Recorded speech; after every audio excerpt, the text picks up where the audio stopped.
Welcome back to Season 2 of the Sober Motivation Podcast. Join me, Brad, each week as my guests and I share incredible and powerful sobriety stories. We are here to show sobriety is possible, one story at a time. Let's go. Teri, a.k.a. Sassy Sober Mom, made the life-changing choice to embrace sobriety on April 29, 2019, putting an end to years of excessive drinking that had begun to overshadow her desired lifestyle. Initially, alcohol had provided enjoyment, relaxation, and a means of social connection with friends and peers. However, over time, it transformed into a habit of solidarity and uncontrollable consumption, which deeply troubled her. As Teri entered her 40s, she reached a pivotal moment where she knew she had to make a change. Alcohol was no longer serving her well, and she yearned to discover a different path for her life. After enduring yet another chaotic night out with her friends, she summoned the courage to take the bold step of quitting drinking altogether. Teri's journey is shared on the Sober Motivation Podcast, where she recounts her story of transformation and newfound inspiration. And this is Teri's story on the Sober Motivation Podcast. This episode of the show is brought to you by Sober Buddy and Sober Link. Check out a quick message from each of them. The Sober Buddy app. This community is one of the most supportive I've ever seen. Starting with the meeting hosts who lead with support, kindness, and understanding. When someone falls, the community rallies to help support and encourage. People from all different countries who show up as strangers, leave as friends. It is a true example of community and connection. What makes Sober Buddies special is everyone is working on the same mission: to get another day sober so we can live our best lives, and to provide a safe place so no one feels they have to do it alone.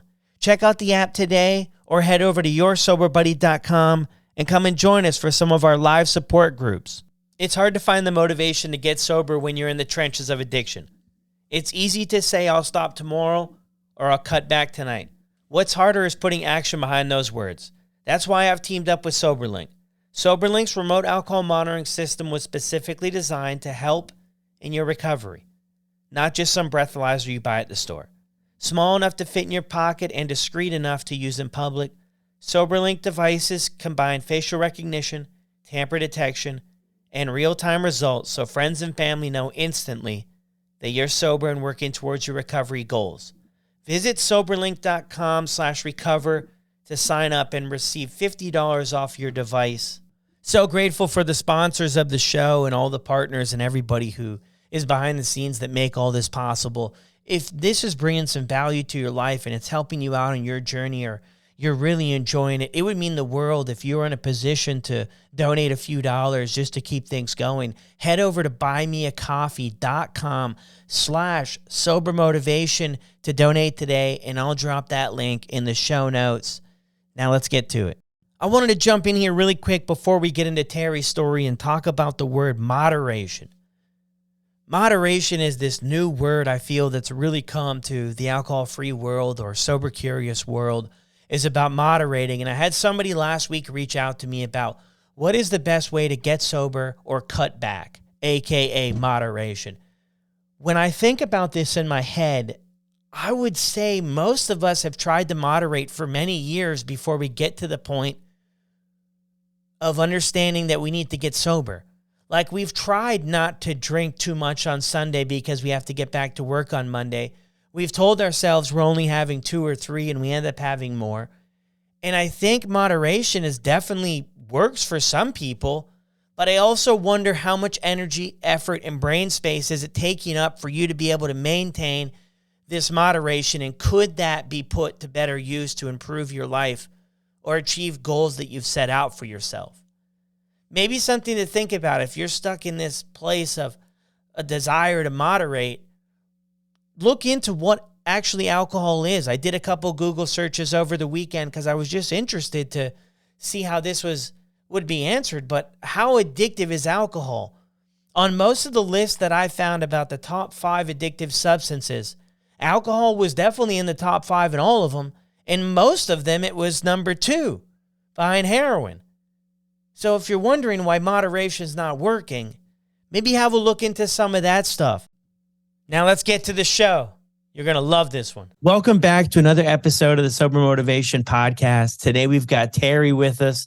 Teri, how are you? I am very good. Thank you. Yeah, good. Awesome. Thank you so much. Why don't you take us back? What was it like for you growing up? Yeah, so I grew up in the middle of England in mainly the 80s. So back then there was quite a lot of drinking, I think. My mum used to drink, my aunties drank, and it just felt like there were always adults getting together and socializing. And to be honest, always looking like they were having an absolute ball. I actually have a lot of really happy memories of those sorts of meetups and parties where the kids would just run riot till probably about midnight until somebody finally realized that we needed to go to bed.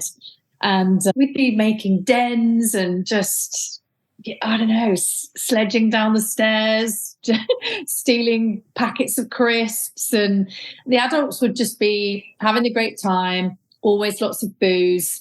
And so I think that those are my earliest memories of kind of drinking in my childhood. My mum, I don't know what age I was at, but I realized that my mum, she drank quite regularly, and probably around sort of 9 or 10, I started to become aware of that she would go to work and then she would come home and she would drink whiskey and Coke and smoke lots of cigarettes, because again, in the 80s, lots of people just smoked indoors and it just felt like everybody smoked. And so I think around that time, I started to see a few of the more negative kind of side effects, I suppose, of drinking. My mum and dad would fight quite a lot. My dad would be angry at my mum for drinking, and she would hide bottles in weird places to me as a kid, like the bathroom cupboard and things like that. So I was always kind of aware that this was a bit of an issue.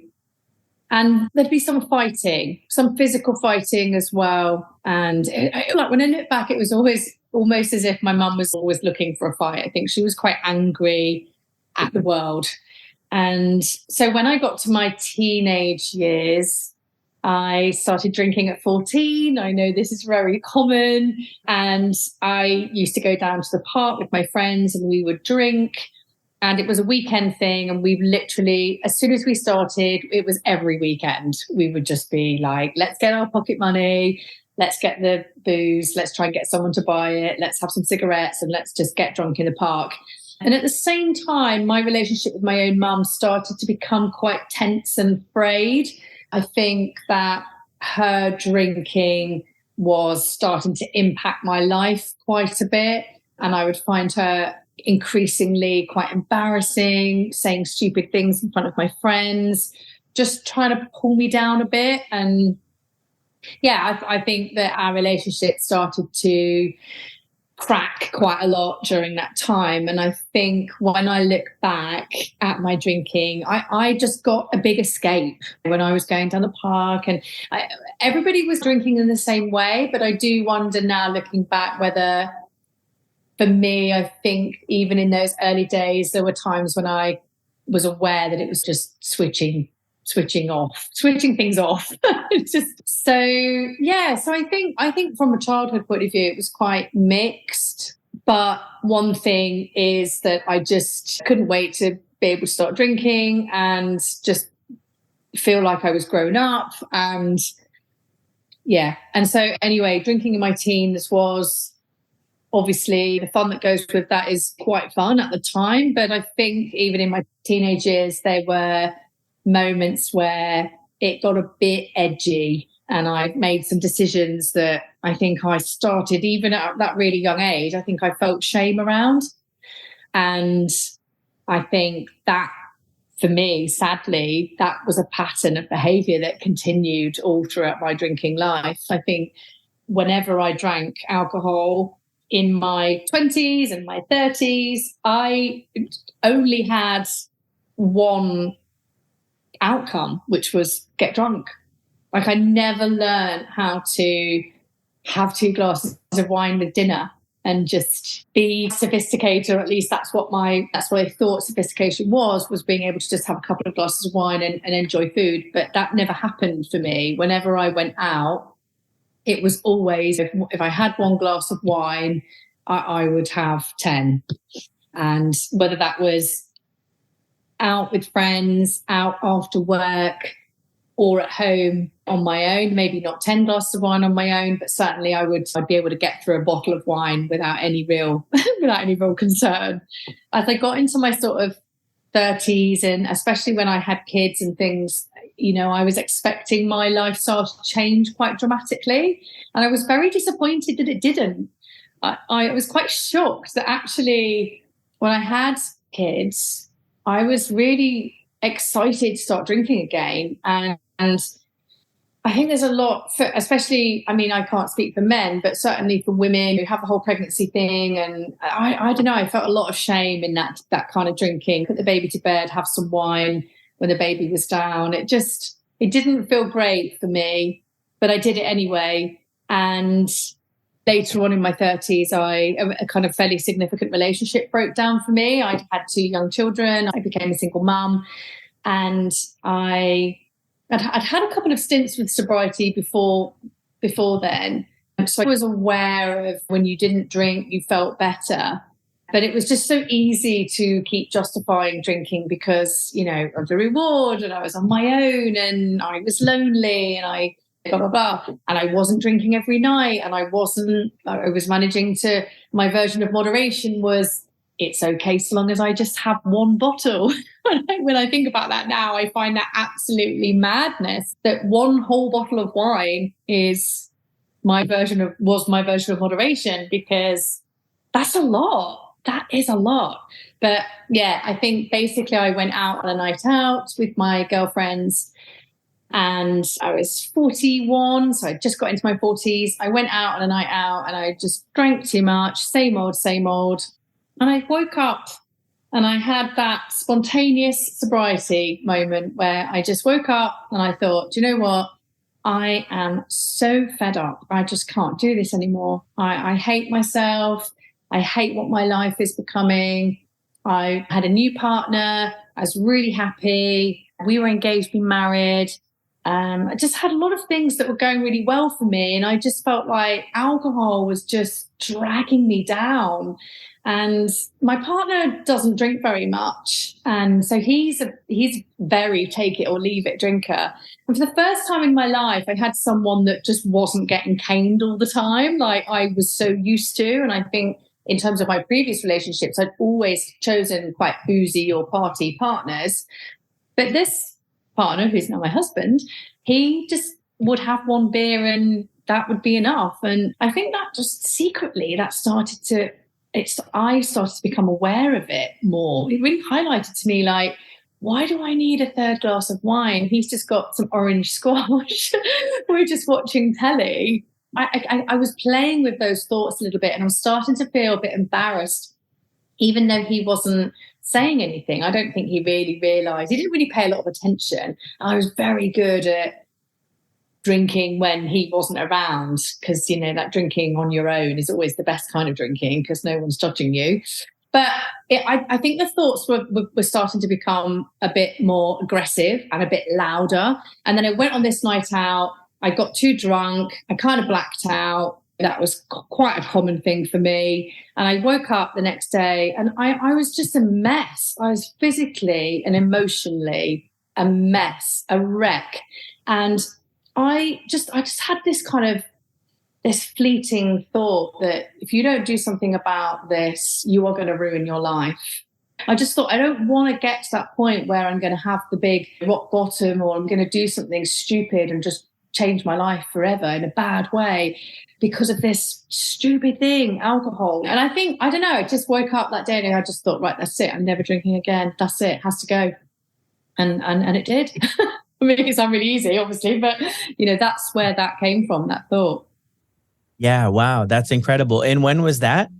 I was 41, and that was in April. I think I went out on the 27th of April. It was a weekend away with my girlfriend. So it was, 28th was the Sunday. I woke up. I could barely get myself to breakfast with the girls. I just felt in a really, really deep funk, like a bad depression. I felt so anxious and depressed. And I knew I had to drive home, and I was very hungover, probably over the limit. And I'd have to drive home for an hour and then face the music. Even though I hadn't done anything bad, I just felt bad. And my kids were going to be coming back from their dads at 4:00. And I knew that it was just going to be another afternoon where I didn't have the energy to deal with them. Like, I wouldn't be bothered.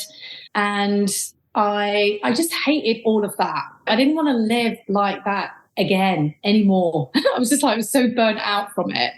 And I feel such immense gratitude for that very dark day, because I worry that if I hadn't had that experience, or just if things didn't line up in that way, I worry about where I'd be right now. Would I really be here? And obviously here is a much happier place for me. But yeah, it was certainly not on the cards. I knew on and off throughout my 20s and 30s that my drinking got me into trouble sometimes, and that sometimes I felt, oh God, maybe I should just stop this, but then quickly convince myself that I'm fine. Or my friends would say, don't be too hard on yourself, Teri, you're fine. And I'd go, yeah, I am, aren't I? I'm fine.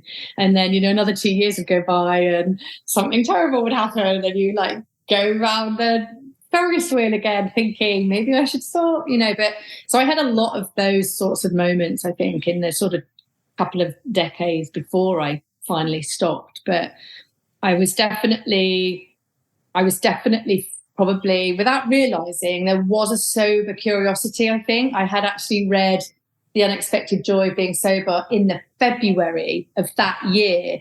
I went away on a work trip to San Francisco, and I was reading that book, and I was trying very hard to control my drinking on that work trip. And I did really well for 3 days, but then the last day I went over the top and I drank too much, and was just, don't remember go to bed, and all those things that you just don't want to be doing on a work trip with work people. It happens a lot, but for me, I was starting to feel like I just couldn't cope with the aftermath of that stuff. And so I think there was that period of February, March, April. I probably was in a more curious phase without really realizing, because I didn't know that term back then. And I obviously know it quite well now. But that one night, I think I went into that night thinking, it's okay, Teri, you're really good at moderating. You can do this. This is fine. You can enjoy this night with your girlfriends. And then I just literally arrived at 3:00 in the afternoon, and it was like I'd probably drunk a bottle of wine by 5. I mean, I was just drinking so quickly. I was so overexcited. And then went out in the evening, and don't think I ate, because I never ate when I was drinking. Why would you? And then it was cocktails and blah, blah, blah, blah. And basically from about 9:00, I can't remember much at all. But yeah, I was up until 3 or 4 a.m. still drinking, going hard, all that stuff. And then I just think in the morning, I don't know, it was like something changed. It was like a feeling, overwhelming feeling of, I just can't do this anymore. Wow, that's powerful. Thanks for sharing that with us. I'm wondering too, a few things stood out to me that you shared there too, right? 14, when you shared you started drinking at 14, and I think you mentioned there that it was fairly common. Yeah. To start at 14. And I'm thinking too, yeah, that was thing. I'm seeing a shift though now in today's world, where a lot of young people are leaving it. And I think it's an incredible thing that they're not really getting started on it. But I'm also thinking, how do you have access and everything at 14? I know you shared the story with your mom there, and maybe it was more acceptable or looked away from, but did anybody pick up on it at 14 that you were drinking in the park and stuff? I think that, so the interesting thing is that when I look back at, and I do think this is the time that I was alive in back then, I do think that it was so much more acceptable to drink at that age. Now, if I look at a 14-year-old now, I'm just like, oh my God, a 14-year-old is so young. But when I was 14, I looked older, and I suppose when you put makeup on and things like that, at 14, 15 years of age, I was able to go to the off license, which is like the corner shop, and I was able to buy alcohol for me and my friends with fake ID. And it was just, I think you could go into pubs and get served back then in the UK, like in the villages and stuff like that. I think people just turned a blind eye a lot more than now people are quite strict. But also for I think maybe my 14th or 15th, definitely my 16th birthday, I got bought bottles of alcohol by my mum and my family. I remembered being really proud of having, probably not at 14 actually, but certainly at 16, I remembered having a bottle of like Taboo, a bottle of Tia Maria, a bottle of Martini Rosso, which is like the red martini. And these were very common drinks back then. And yeah, so culturally, I think, at 14, my mum was giving me cigarettes. I was given quite a big amount of pocket money back then. So it was almost a bit like, I just think back in the 80s and 90s, it was more widely acceptable culturally, certainly in the UK, and definitely where I was growing up, which was like quite small village life. You tried to hide it from your parents, and most parents did care about stuff like that. And I think my dad was quite oblivious, really, to what was going on. But with my mum, I think because she was also abroad in quite heavy drinking, and she was quite young as well. Like my mum was only 19 when she got pregnant with me, and she had me at 20. So by the time I was 14, she was 34.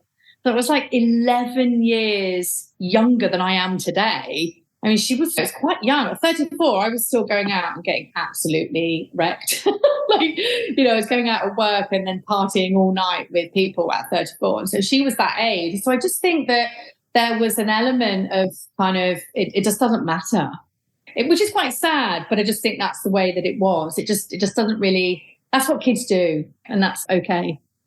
Yeah. I mean, kids are definitely going to experiment and stuff, and not everybody's probably going to end up with a problem drinking or whatever it is, right?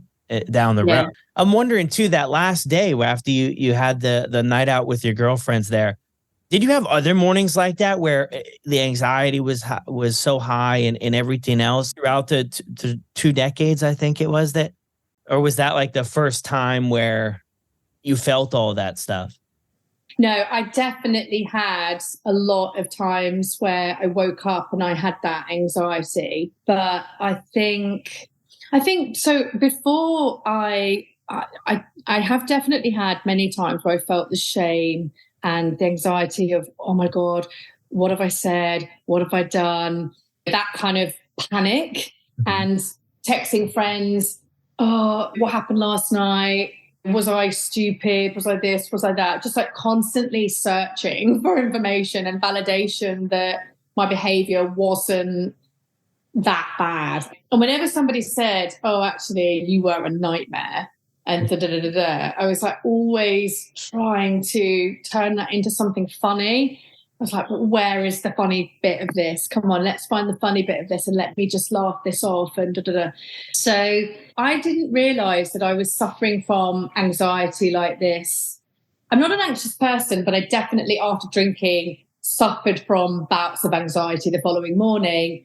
And in my late sort of 20s, I do remember having conversations with people, friends mainly, trying to explain this feeling of anxiety that I didn't know was anxiety at the time.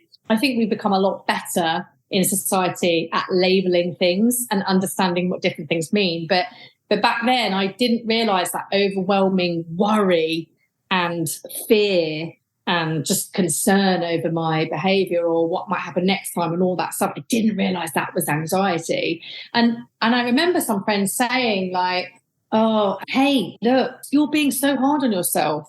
And then I would feel shame for that as well. I would just think, okay, so not only do I have this anxiety, but what I learned in that experience is this anxiety is not safe. You're not allowed to feel these feelings of anxiety, or at least you're not allowed to share it with other people, because other people are going to make you feel like something's wrong with you for having those feelings, and that you are broken in some way. And I had a lot of underlying self-esteem issues. I think a lot of that came from my childhood, that kind of parents arguing, feeling, I guess, responsible, as kids do, feeling responsible for your parents not being happy, or there would be fights and I would hear my name being brought up and I would be pulled into those arguments. And obviously when you're like 5, 6, 7, 8, 9, you don't understand, you haven't got the emotional maturity or capacity to understand, oh, I know what's going on there. My parents are just having a fight because there's tension or whatever. You just think, oh my God, what's going on? And you just in that threat mode, aren't you? And so I think, I definitely felt like I had that feeling, that overwhelming feeling of anxiety. But the only way that I can describe it is, and I don't know for how long I felt like this, but certainly must have been around at least a year or so before I gave up properly. I felt like I was living on a knife edge. I literally felt like, how do I know the next time I go out, I'm not going to do something stupid or something that's going to pull the rug from under my feet? I don't know. I felt really scared of that. I was really aware of it. I think that was anxiety as well, and fear and things. But I only had that anxiety about alcohol. I'm not anxious in life normally. I've not really been a sufferer of anxiety. I only had that anxiety, I think, around my drinking, because I knew that I could only control it for so much. And that there were always, if I drank 10 times, 9 times I'd kind of managed to just keep it in line.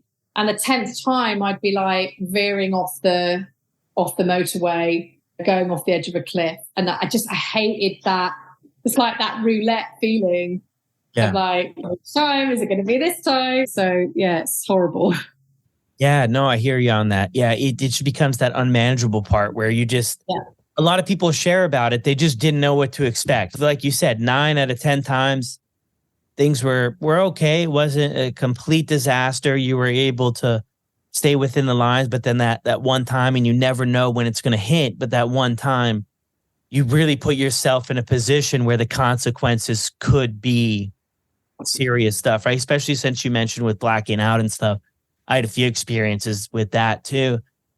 And it's scary. And I was engaged in behaviors where personally, I was lucky to make it out alive. And I have no idea how I did. But when you look back, it's like, wow, that was scary. But for me, at the time, it's even scarier to think that it wasn't enough. When you go back, man, that happened. And then, it seemed like in my mind, I normalized it so fast and nobody around me really said anything. My girlfriend at the time came and picked me up the next day. When I was like driving this car aimlessly one night, ended up at a buddy's house. No idea how I got there, sleep on his couch. And when I look back, it was all good people involved. They were really good people, but it wasn't taken very serious. I don't know that anybody had pulled me aside and was like, this is not really funny. I think everybody was kind of like, yeah. And I think that I don't even think after that it was ever even brought up again. You know what I mean? And it's just, wow, that should have been, for me, that should have been a motivating factor, sort of a thing where it's, wow, like something's up here. And it really wasn't. So I'm with you on that. The anxiety and stuff too. Yeah, it's strange how, I don't know that it goes away necessarily for everybody, but how less of an impact it has on us, right? Once we quit drinking, it's wow. A lot of people too, you hear a lot of stories right there, going to see their doctor and getting medications and stuff, which is all incredibly great stuff. But when you don't tell the whole story about the booze, it's, oh yeah, there's that too. I think that's a really interesting point, because I work with mainly women, and some of the kind of anxiety recovery is phenomenal when they stop drinking, and then they go, so many months into that journey, they can almost completely stop taking anxiety medication, and they've just suddenly the penny drops that they have been feeling very anxious from, say, their late teens when they were starting to drink in college. And that just carried on throughout their 20s and maybe sometimes in their 30s and 40s. And they're having a 6 months off of drinking can almost completely remove that anxiety that's been on their back that whole time. And I find that so amazing. And I think that now, especially being in this sober sphere that we're both in, we're realizing that the conversation is getting louder, it's broadening, and there are more people that are dipping their toe in the sober waters, and quitting drinking is not something, it's not just for alcoholics, and it's not something to feel ashamed of, and it's more of a lifestyle choice, much more than it ever has been.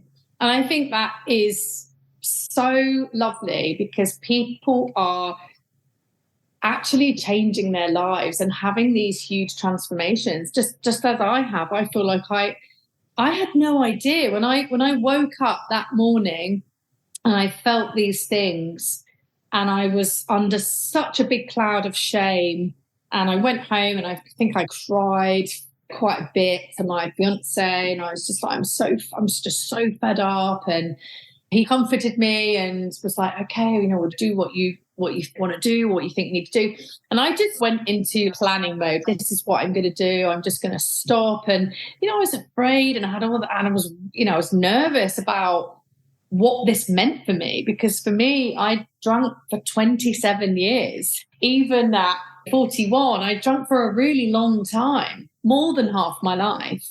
And life, I had no idea what it looked like without drinking. I'd done a few stints of it before, but I really, for me personally, I didn't actually approach my sobriety kind of one day at a time. I was like, I am straight in, and that's it. I'm doing it. Like, just for me, it was just the only way to tackle it.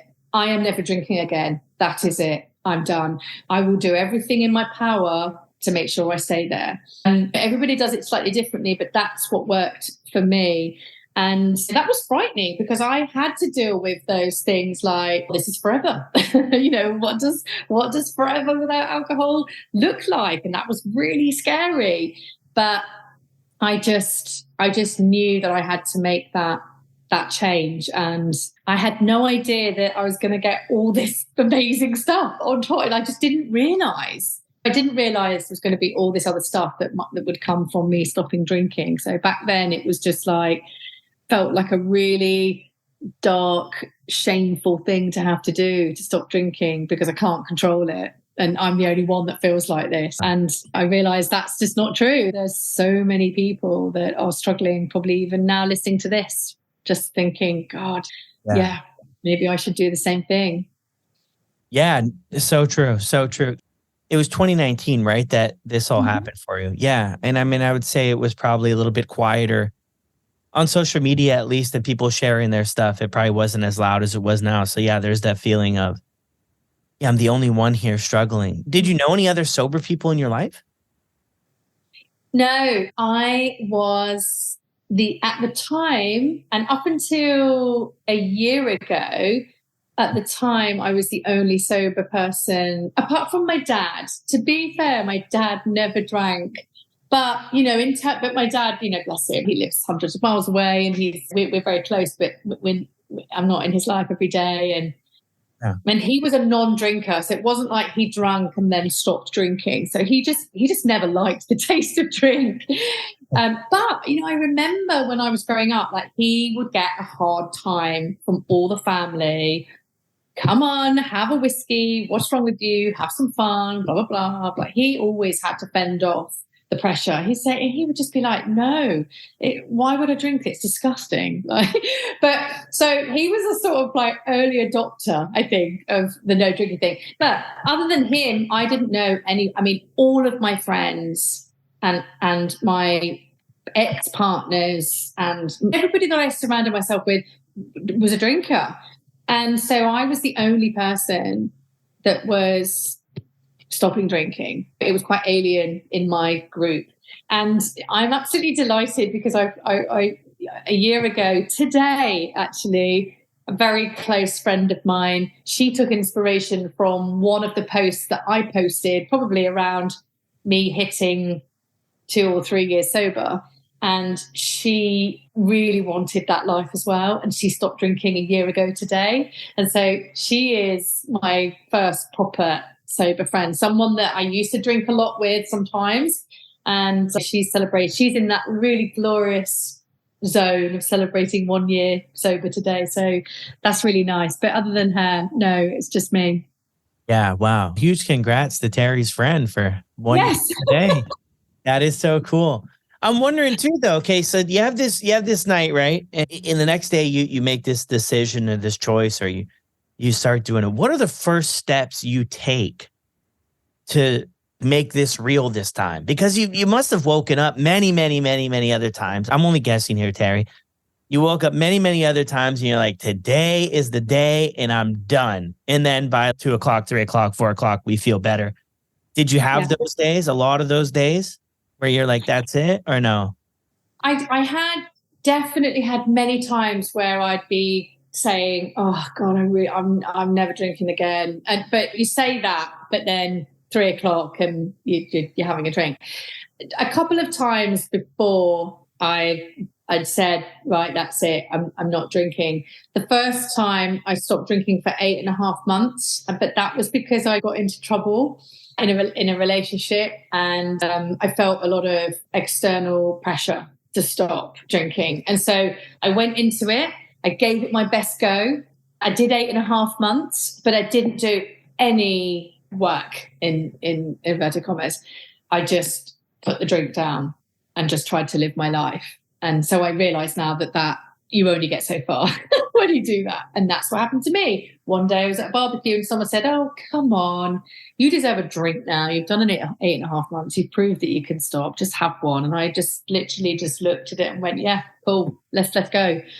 And then I did 100 days, because when I became single parent, which was a shock, and it felt like it was overnight that happened to me. I did a few months of quite heavy drinking to cope with that. And I think I just realized, again, I had that same anxiety. One of these days, I'm going to do something stupid, do 100 days, get through this breakup. And it was 100 days and I did very well and I felt very good. But I always knew I was coming back. And I do think when you approach 100 days, knowing that you're always going to come back, it is a little bit easier, because it is just a break.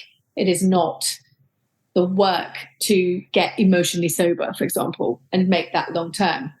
So I guess I'd had a couple of times where I really wanted to stop, and I did stop for a little bit. And then I had plenty of times where I just woke up super hungover, just thinking, I'm never doing this again. But then at 5 o'clock, I've got a glass of rosé in my hand.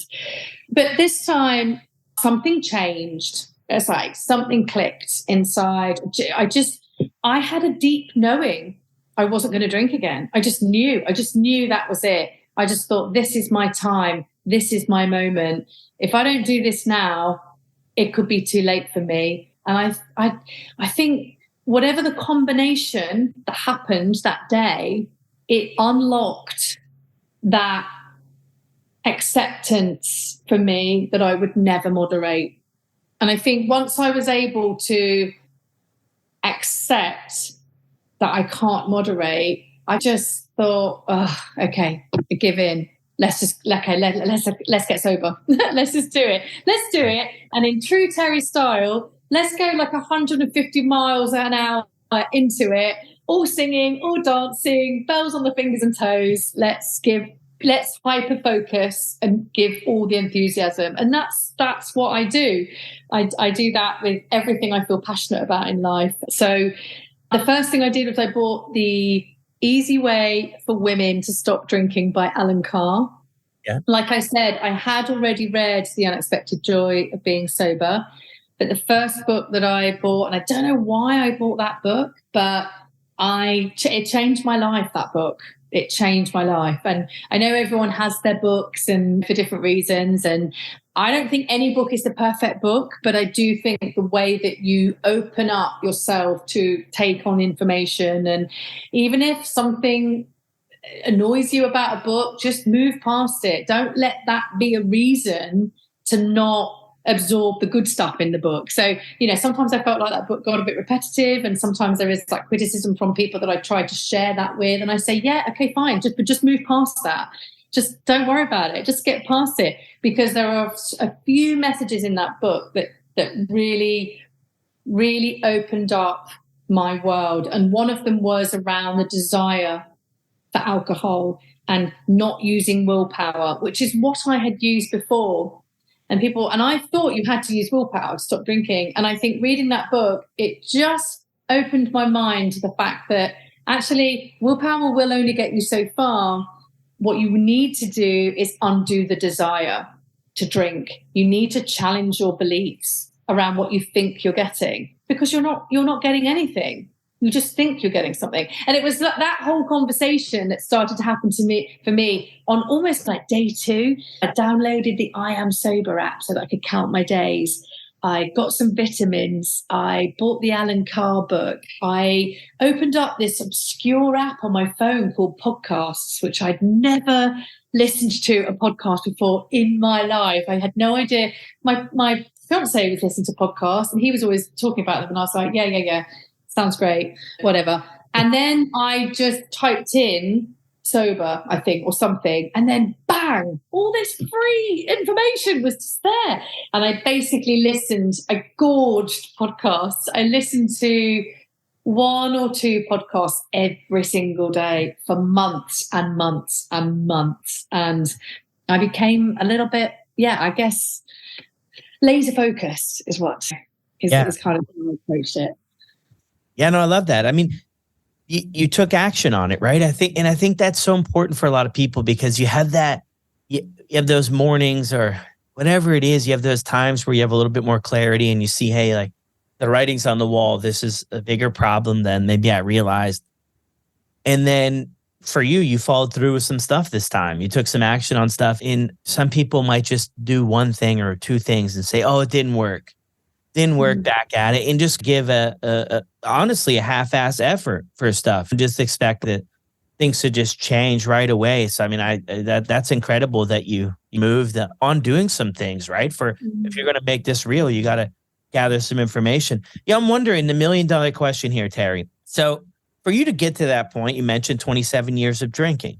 To get to that point to where it's hard to really put a finger on it, but to where I can't remember exactly what you said, but there was a shift, like the way you're thinking, you made sense, like the sobriety stuff, and you could do it. How can somebody get there maybe without waiting 27 years? Yeah, this is the $1 million question, literally. I guess, I mean, that is not an easy question to answer. I think everything in life, everything comes from having an awareness. And I think the first thing to do is to pay attention to really, how are you really feeling?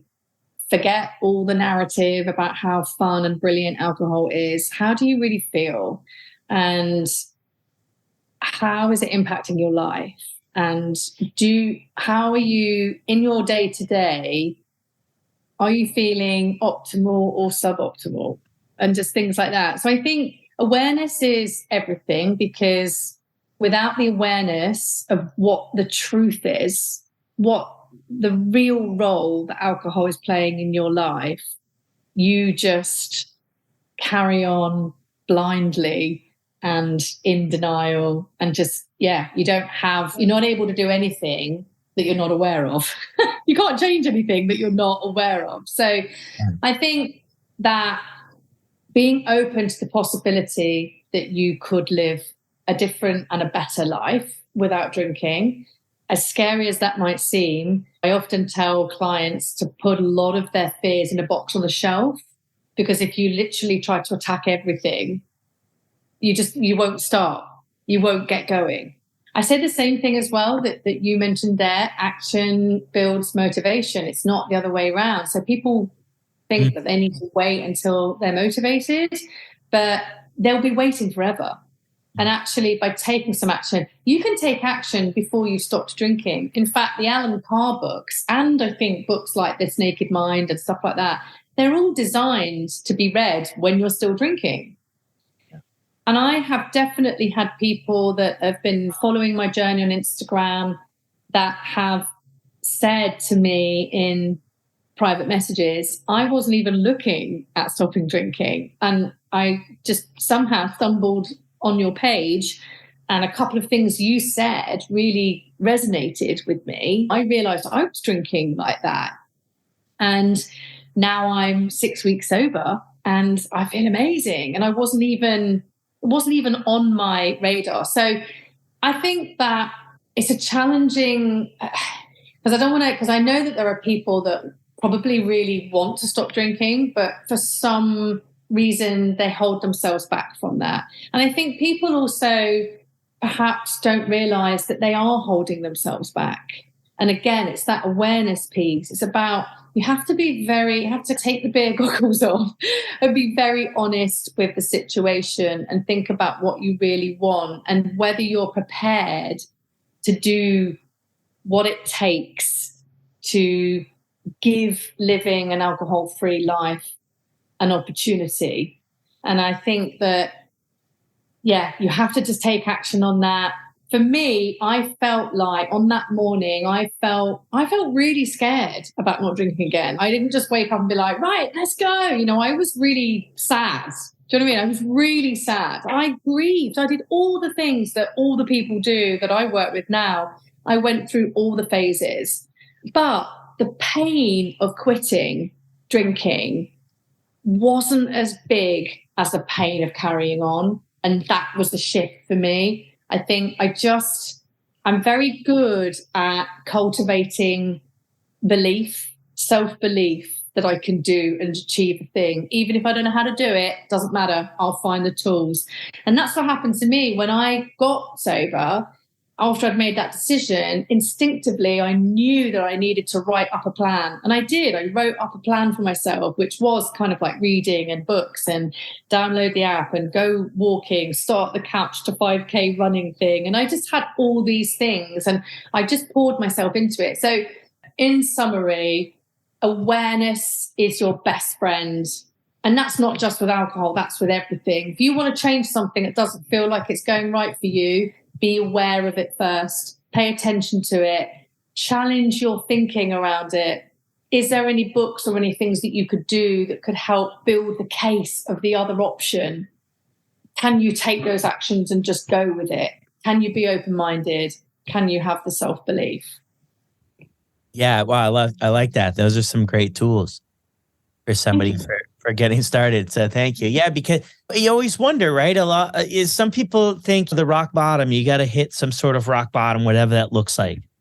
And then there's other people too with the spontaneous, you mentioned the spontaneous sobriety to where you're like, okay, this happened and the way things have been. And it sounds like you just came to that awareness, that realization of it's not good. Moderation is not going to be possible for me anymore. And or if it ever was, I'm not sure, but it's not going to be something I can do. And I think that that's the case for a lot of people, is that we try to weave and we try to do this and we try to go start drinking after 5 or sweet. You'll hear so many people, I'm not drinking brown anymore, I'm drinking clear. When you start thinking like that, that's when you need to get the books. And that's when something's up. Because if you talk with people, which, still baffles me at times, Teri, like leaving like a drink in the leaving a drink in the bottom of a drink, some of the liquor or whatever. I'm like, what is going on here? But people who aren't drinking like that or just going through, they could take it or leave it type stuff. They're not thinking about switching this up. I always mention this. If you're not thinking if you have a problem with gambling, because gambling is very addictive and has some serious consequences. But if you're not thinking about that you have a problem with gambling, you probably don't. But if you're thinking that you could possibly have a problem with drinking, you're probably onto something. Yeah. I mean, I wasn't going to put it that black and white. You probably do, but you're probably headed in the right direction with it, right? Yeah. There's something there, because I don't think we think that we have problems about other addictions if we don't have problems with them. Yeah, totally. I totally 100% believe that people that don't have an issue with moderation don't need to think about moderating. Basically, if you're having to moderate and you're having to put some mental effort into that, then you've already got your answer. It's kind of a slippery slope. And actually, look, hey, you can try and moderate for the next 30 years of your life if you want to. Everyone has the choice, right? This is not about your being right or wrong. But I would challenge the mental effort and the drain of being in that zone, because moderation is extremely hard work and it's not 100% reliable, right? From my experience and from the story of the people that I work with or that I'm surrounded by, moderating is maybe like that 9 times out of 10 you can do it successfully. It takes a lot of effort, takes a lot of thought work, takes a lot of mental gymnastics, if you like. But then there's always going to be that time, whatever that ratio is it 7 out of 10? Is it 9 out of 10? Is it less? Is it 3 out of 10?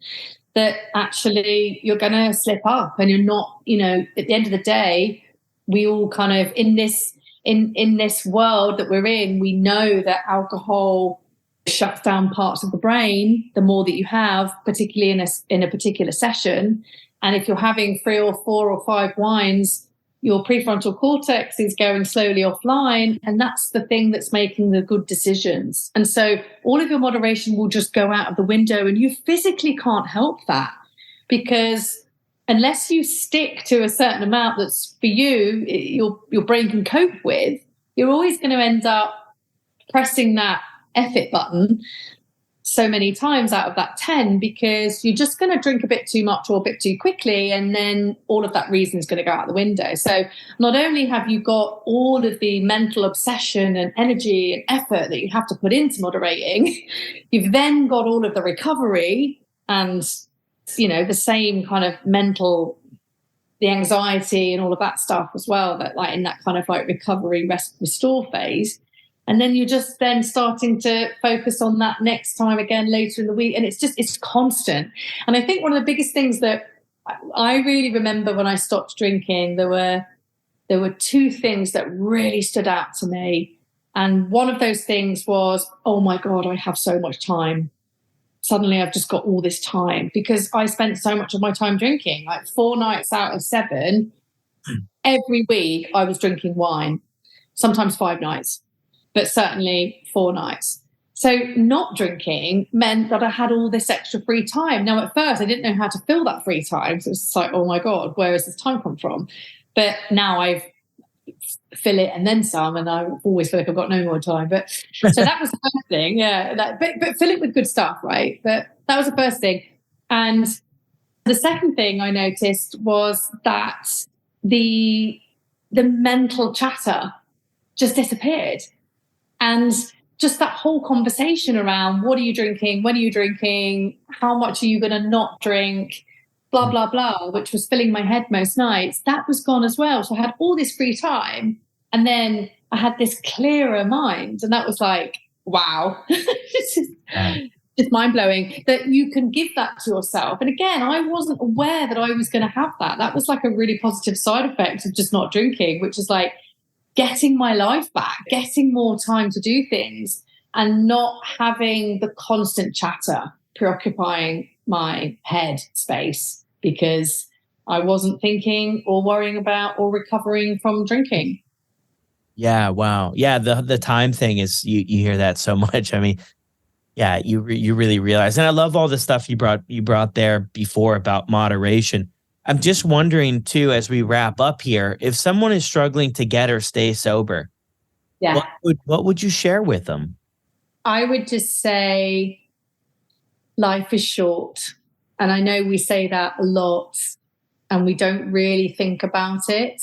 There's a quote that I saw early on in my sobriety, and it just really sticks with me. And it's a quote from Buddha. And it says, "The problem is we think we have time." And it's so true. We don't really have time. Time is escaping us, is passing us by at supersonic rate all the time.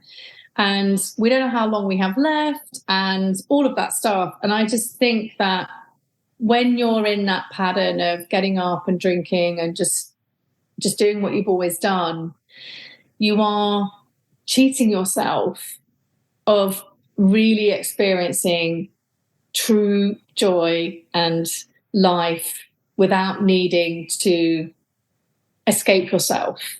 And so I would just say to people, just try it. just try 100 days.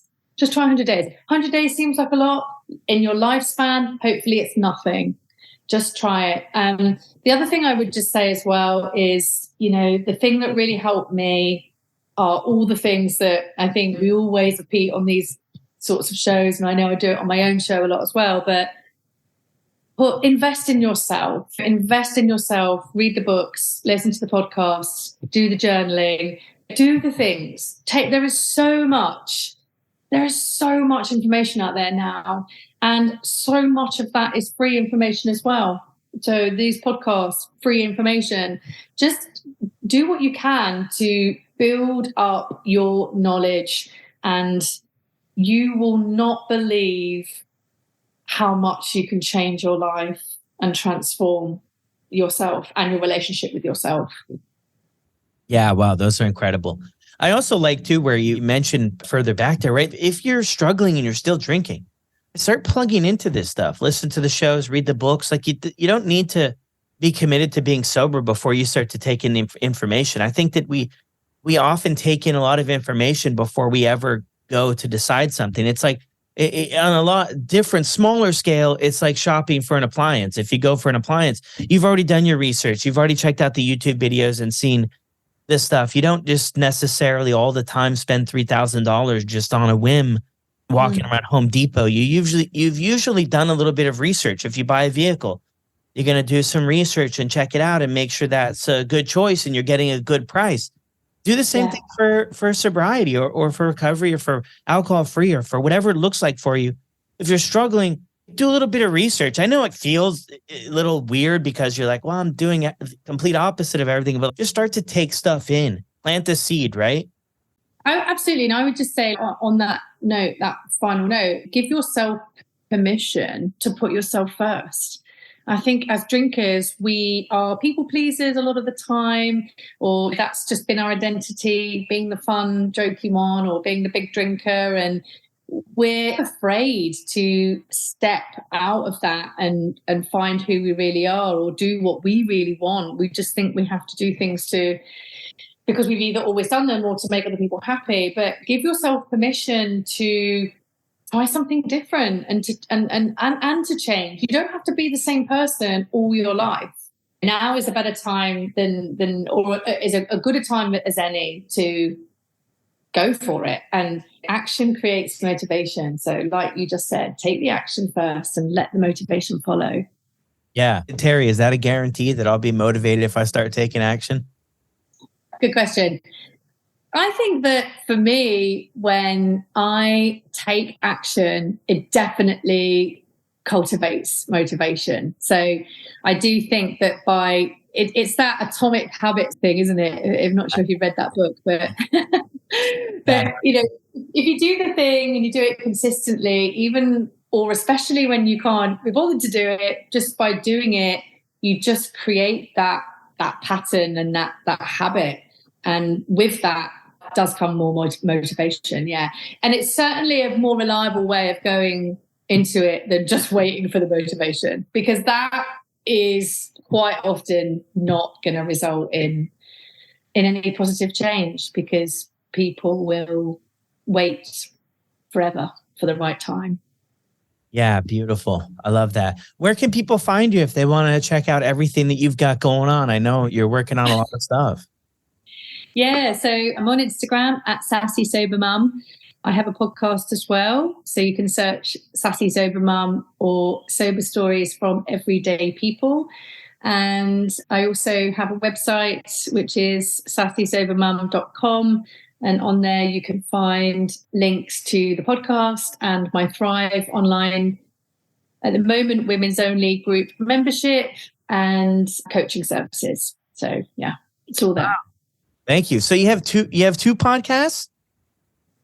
No, I just have the one. It's sober stories from everyday people by Sassy Sober Mum. So it's just, there's a couple of sober stories podcasts, so it's kind of a popular name. So sometimes it's easier to search Sassy Sober Mum in the podcast, but you can find it on my website. Worst case, so it's all on there. Yeah. Awesome. Yeah. So if you just Google sober sassy mum, you'll probably find something, right? Or Sassy Sober Mum. It's a bit of a tongue twister, isn't it? Yeah. It used to be sober sassy mum, and then I changed it to Sassy Sober Mum. So anyway, I'm sure if you put sassy and mum, it will come up. Look, thank you so much for jumping on here and sharing everything. This was awesome. That's a pleasure. Thank you so much. Lovely to talk to you today. Well, another incredible episode in the books. Look, if you got anything from Teri's story, you enjoyed it, you just want to send her a message and say thank you, please do that. I think it's so important that we support the people who come on the show, open up and become vulnerable so that we can learn something and we can be inspired to get another day. So send her a message at Sassy Sober Mum, M-U-M, on Instagram. And I appreciate all of your support. If you have not left a review yet on Spotify or Apple, jump over there and do that for sure. Make sure you're subscribed to the show. And let's go. I'll see you all in the next one.